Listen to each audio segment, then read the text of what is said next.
Good morning, students. Today we are going to start with our chapter number 4, that is environmental management. Today there is a need for us to manage the environment for a number of reasons. Firstly, to create a pollution-free environment and to develop long-term and short-term plans for the conservation of environment. Today, the environment is not only getting polluted due to industrialization, urbanization, transportation, agricultural activities, but also due to biological factors in the form of bacteria and viruses. Environmental management is playing a very important role in the protection of our environment. The basics of a good environmental management are goal setting, information management, organizing and planning environmental management, piloting the various programs, implementing these programs, and communicating to the public about these programs at large. Environmental management is also needed for us to make the correct use of resources. Our country is rich in resources, but what is important is to manage these resources in such a way that they are useful to us not only today, but also to the future generations. So what we need is sustainable development. Today's development should not hamper the progress of the future generations. That will not be sustainable development. So we need to manage the resources. We need to do sustainable development. We need environmental management to overcome environment and ecological crisis, to reduce the disasters, and to decide the limiting line that is between environment and development. So we need to achieve development, but not certainly at the cost of the environment.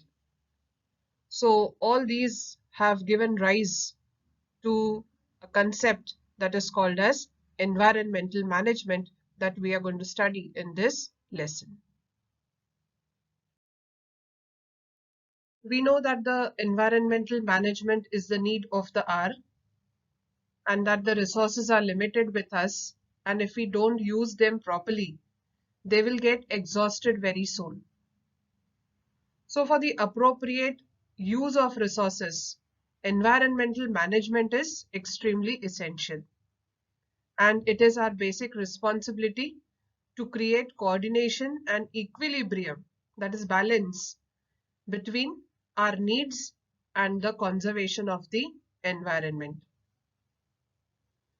At the same time, environmental management is even essential, as we said, for sustainable development. So environmental management is required for the development without destruction or overuse of natural resources and to reduce pollution of the environment. So we have to bring about development, but not certainly at the cost of the overuse and destruction of our resources. So taking into account the welfare of our future generations, proper decisions regarding use of resources and conservation of environment is necessary. Let us now take up a few questions related to environmental management that are given here. What is ecosystem? Which are its different components? So if we have to define ecosystem, it is the interaction between biotic and abiotic factors at a particular place in the environment.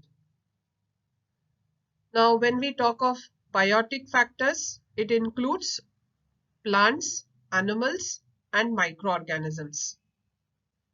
And abiotic will include water, soil, air, minerals, etc.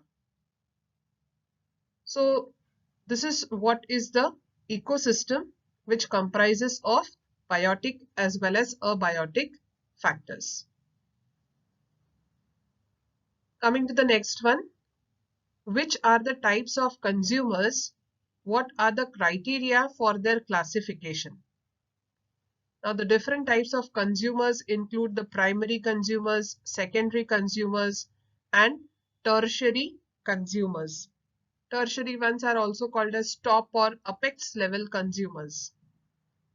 And the criteria that is used for their classification is the mode or the way in which the organism obtains its food in the food chain. So the way the organism is obtaining its food in the food chain, they are classified on that basis into primary, secondary, or tertiary consumers. What may be the relationship between lake and birds on tree? Now we know that the birds eat fish from the lake. Thus birds are a part of both aerial, that is we can say air, or aerial, that is tree, and lake ecosystem. So birds are going to be a part of both the aerial, that is tree, and lake ecosystem. So that is the relationship between lake and birds on the tree.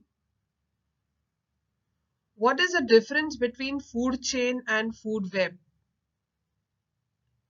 So food chain, if we have to say, it's the flow of energy through a single straight pathway from lower trophic level to the higher one. In next few slides, we will study what are trophic levels. So it's the flow of energy through a single straight pathway from lower trophic level to the higher one. Whereas when we say a food web, it's a multiple linked, we can say, food chains. It's a number of food chains which are interlinked, through which the flow of energy happens in an ecosystem, is called as a food web.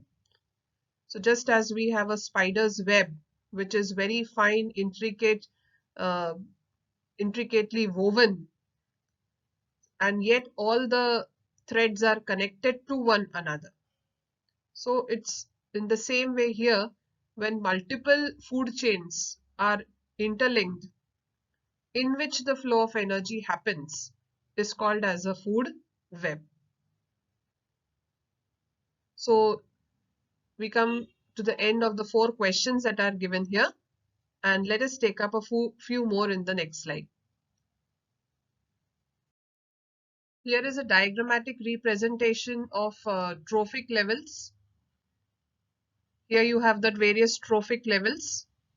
It starts from the lowermost level, which is of producers, that is plants.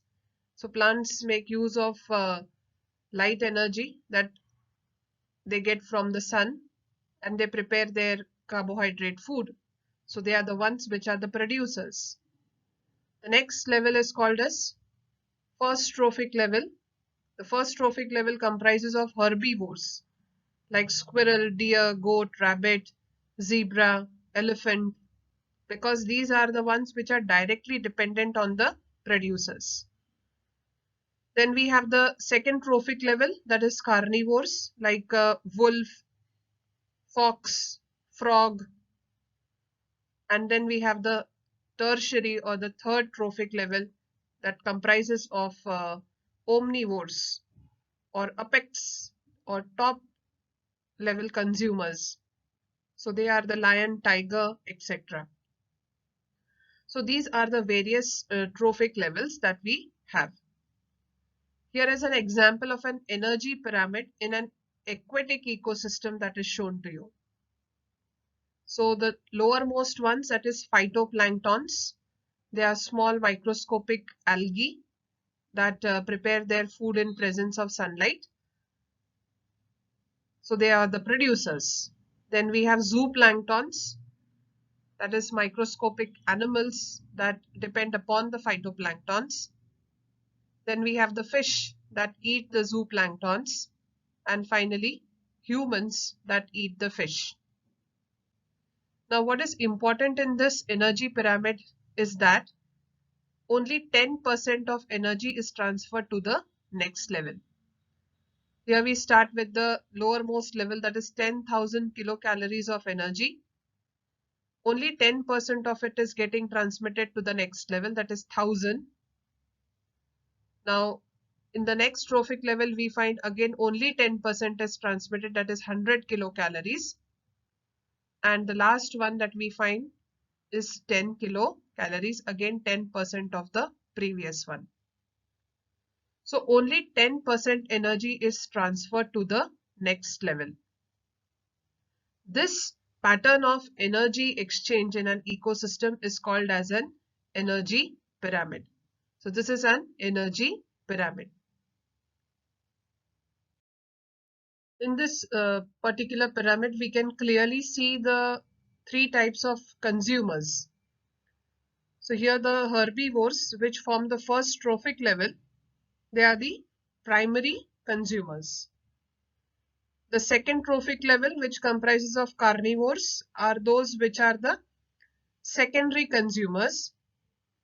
And the third trophic level, which comprises of omnivores, is for example humans, bears. They are omnivores.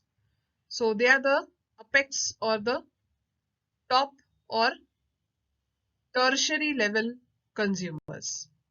So here this pyramid tells us about the various types of consumers, that is primary, secondary and tertiary consumers.